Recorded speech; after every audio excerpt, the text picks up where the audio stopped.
Apakah semua ujian itu dari Allah adalah bentuk kasih sayangnya? Bagaimana? Salah. Pelan.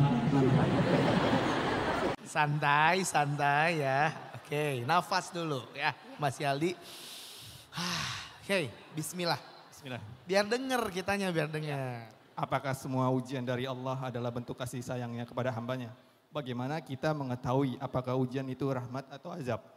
Kita kan di Indonesia dalam konteks keislaman kita tuh banyak menyerap istilah-istilah Arab. Kemudian kita terjemahkan kadang-kadang nggak tepat. Akhirnya kita bingung sendiri dengan maknanya. Jadi saya akan perjelas istilah-istilah tentang ujian. Ada 3 istilah. Istilah yang pertama namanya musibah. Musibah itu bahasa Arab. Musibah, asaba, yusibu, isabah, musibah. Alladzina idza asabathum musibah. Yang ditimpa oleh musibah. Musibah itu artinya apa? Sesuatu yang menimpa. Secara bahasa arti musibah itu sesuatu yang menimpa. Kemudian jadi bahasa Indonesia. Karena kita nggak bisa bilang sod, jadilah sin musibah. Kan susah kalau kita ngomong, kasihan dia lagi dapat musibah. Susah kan? Kasihan dia lagi dapat musibah. Itu bahasa Arab aslinya tuh, jangan salah paham. Nah musibah dalam bahasa Arab artinya menimpa. Nah musibah ini atau yang menimpa ini ada 2. Ada ujian, ada hukuman. Ujian bahasa Arabnya bala, ibtila, itu ujian. Hukuman bahasa Arabnya uqubah atau akibah. Bahasa Indonesianya akibat. Itu bahasa Arabnya akibah. Lagi-lagi karena kita nggak bisa bilang ain dan qaf, jadilah akibat. Kan susah kalau ngomong, tuh kan aku udah bilang akibahnya kan jadi gini. Susah kan? Akibatnya ya. Itu bahasa Arab juga tuh. Musibah, semua yang datang menimpa kepada manusia itu namanya musibah. Tapi kemudian dibagi 2. Ada yang ujian, ada yang hukuman. Bedanya apa? Ujian hanya diberikan kepada orang-orang yang beriman. Hukuman diberikan kepada orang-orang yang durhaka. Fir'aun, Qarun, Namrud, Haman, kaum Ad, kaum Samud, kaum Sodom, itu namanya hukuman. Sedangkan ujian diberikan kepada orang-orang yang beriman. Jadi orang beriman juga dapat musibah, tapi bentuknya ujian. Secara bentuk ujian sama hukuman ini hampir-hampir mirip nih.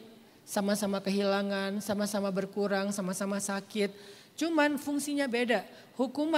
Ujian Allah turunkan untuk mengangkat derajat dan menggugurkan dosa. Artinya ujian itu tidak ada yang mencelakakan, pasti menyelamatkan. Cuman memang dilewati dengan air mata, tapi menyelamatkan. Gak ada yang mencelakakan. Sehingga kalau kita beriman, kita taat kepada Allah, kita baru hijrah tiba-tiba diuji, insya Allah ujian itu gak akan mencelakakan kalian. Jangan berputus asa. Banyak orang yang berpikir, kenapa ya setelah saya berhijrah malah saya diberikan ujian. Ya emang kayak gitu sunnatullahnya. Untuk menggugurkan dosa-dosa kita di masa lalu mengangkat derajat kita di masa yang akan datang. Mengangkat derajat itu artinya apa? Diangkat value kita di mata Allah dan di mata manusia. Itu tujuan dari ujian. Makanya orang yang paling banyak diuji itu para nabi, kemudian para solehin. Sedangkan hukuman tujuannya untuk membinasakan, bukan untuk menyelamatkan. Ini kebalikannya.